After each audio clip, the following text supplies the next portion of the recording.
Hello everyone and welcome to our YouTube channel. कैसे हो सभी? विद फ्रेश ब्रेन्स पूरे जोश के साथ वेलकम बैक। तो आज मैं आपको बताने वाली हूँ रेस्पिरेशन के बारे में।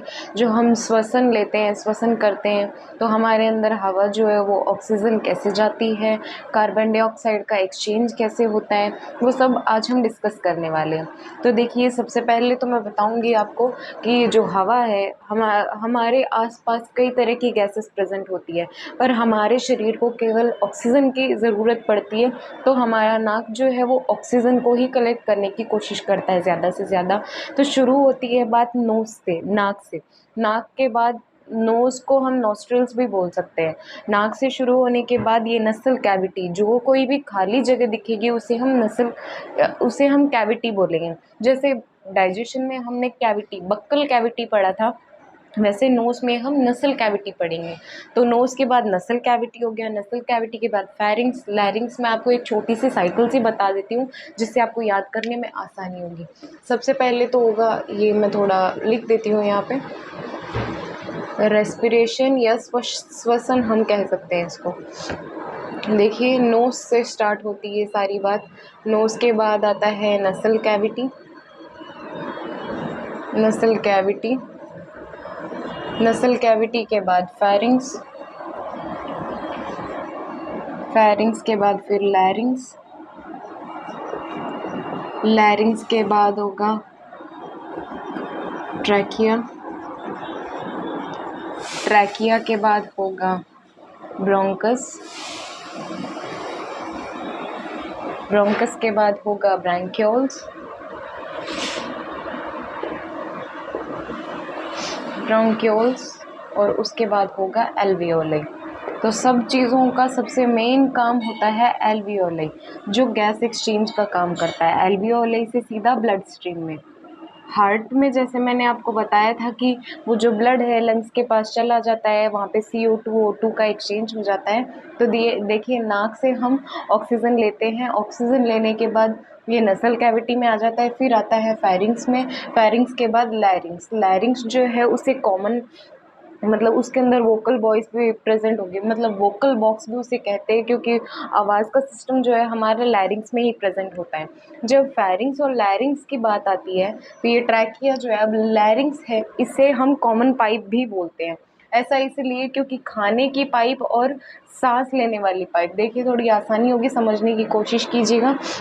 नाक से सांस लेते हैं, सांस वाली पाइप और खाने वाली पाइप दोनों अटैच होती है। तो यहाँ पे एक छोटा सा ढक्कन प्रेजेंट होता है जिसका नाम एपिग्लॉटिस होता है। इस ढक्कन का नाम एपिग्लॉटिस होता है। जब भी हम खाना अंदर लेते हैं तो ये सांस वाली जो नलिका होती है उसको बंद कर देती है, सांस वाली ट्यूब को बंद कर देती है और खाना अच्छे से पास हो जाता है। और जब हम सांस ले रहे होते हैं तो ये खाने वाली पाइप को बंद कर देती है, और खाने वाली पाइप को बंद ना भी करे तो कोई दिक्कत नहीं है। पर जब हम कुछ खाते हैं और ये सांस वाली पाइप अगर बंद नहीं होती है उस समय, तब ये जो खाना है वो सांस वाली पाइप में जा सकता है। इसलिए ये ढक्कन जो है उस पाइप को बंद करने के लिए प्रेजेंट होता है, उपस्थित होता है। अब कुछ भी निगल के देखिए, जब हम अंदर लेते हैं तब 1 सेकंड के लिए से ही हमारी सांस रुक जाती है। हम लोग जब निगलते हैं, कुछ भी ऐसे निगलते हैं, उस समय हम सांस नहीं ले सकते। ये चीज़ नोट करके आप पता कर सकते हैं कि यहाँ पे एक ढक्कन है जिसका नाम है एपिग्लोटिस।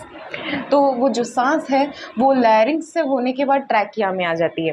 थोड़ी सी स्ट्रक्चर में अब आपको बता देती हूँ। ये देखिए, ब्लड तो हमें पता ही है कि लास्ट में ब्लड में आना है, ये एल्वियोलाई तक मेन है। तो ये देखिए, ये थोड़े से मैं लंग्स बनाने की कोशिश कर रही हूँ, समझने की कोशिश करिएगा। यहाँ तो हार्ट प्रेजेंट होता ही है। तो देखिए, ये नोस्ट्रल्स वगैरह आ गए, फेरिंग्स, लैरिंग्स, ट्रैकिया, और यहाँ पे जो होंगे ये होंगे ब्रोंकस। ब्रोंकस, ये दोनों जो ब्रांचेस की तरह डिवाइड हो गई, ये होगी ब्रोंकस, और इनके अंदर से निकल रही है जो ये ब्रांच लाइक स्ट्रक्चर्स, इनको हम कहेंगे ब्रोंक्यूल्स। ये होंगे ब्रोंक्यूल्स। ब्रोंक्यूल्स। और ये जो ब्रोंक्यूल्स है वो एक बलून लाइक स्ट्रक्चर पे जाके एंड होते हैं जिसका नाम होता है एल्वियोली। ये जो बलून लाइक स्ट्रक्चर है इलास्टिक होता है, एक बलून के जैसा होता है। मतलब बलून जैसा हम इसलिए मान रहे हैं कि इसकी इलास्टिसिटी उसी तरह की है, उसी नेचर के जैसा है, मतलब सेम नेचर है इनका। जैसे एक बैलून को एक लिमिट तक फुलाया जा सकता है, उसमें हवा भरी जा सकती है, वैसे ही एल्वियोलाई जो है इसमें भी हवा उसी तरह भरी जा सकती है, मतलब एक लिमिट होती है। अगर ये ज़्यादा भर जाता है और ज़्यादा मात्रा में इसके अंदर हवा आने लग जाती है तो ये फटने के भी डर लगते हैं, इसके अंदर छेद होने का भी डर होता है। तो एल्वियोलाई को एक बलून के साथ मतलब कंपेयर किया गया है। एल्वियोलाई जो है अब नोज से होते हुए लास्ट एल्वियोलाई में आके O2 रुक जाता है, तो इसके पास ही अलग तरह की नलिका, मतलब जिसे हम ब्लड वेसल्स बोलते हैं, रक्त वाहिकाएं हम कह सकते हैं इसे, तो ये रक्त वाहिकाएं आके यहाँ पे रुक जाती है। अब मैंने एल्वियोलाई यहाँ पे बता दिया, तो यहाँ समझने की कोशिश कीजिए। ये एल्वियोलाई है, यहाँ पे O2 आ गया, O2 का मॉलिक्यूल आ गया है, और यहाँ पे पाइप्स आ गई, मतलब ब्लड वेसल्स आ गई, या रक्त वाहिकाएं हम कह सकते हैं वो आ गई। तो ये जो O2 है वो इन पाइप्स के अंदर आ जाएगा, और जो यूज्ड CO2 है, जैसा मैंने आपको बताया था, ये यूज्ड ऑक्सीजन जो होता है कार्बन के साथ मिलकर CO2 बन जाता है, जो आता है लंग्स के पास बाहर निकलने के लिए। O2 CO2 के मॉलिक्यूल्स वेट कर रहे हैं कि हमें बाहर जाना है, और ये O2 वाला यहाँ अंदर खाली होने के लिए वेट कर रहे हैं। जब O2 वाले सारे मॉलिक्यूल्स यहाँ O2 वाली पाइप में आ जाएंगे, O2 का ब्लड, मतलब हमें आर्टरी याद आनी चाहिए, आर्टरीज है, ऑरिकल्स है, ये जो रेड कलर की पाइप्स होती है जो ऑक्सीजन वाला ऑक्सीनेटेड ब्लड लेकर जाता है, उससे मिल जाता है, ऑक्सीजन का मॉलिक्यूल मिल जाता है, और यहाँ पे होते हैं हीमोग्लोबिन।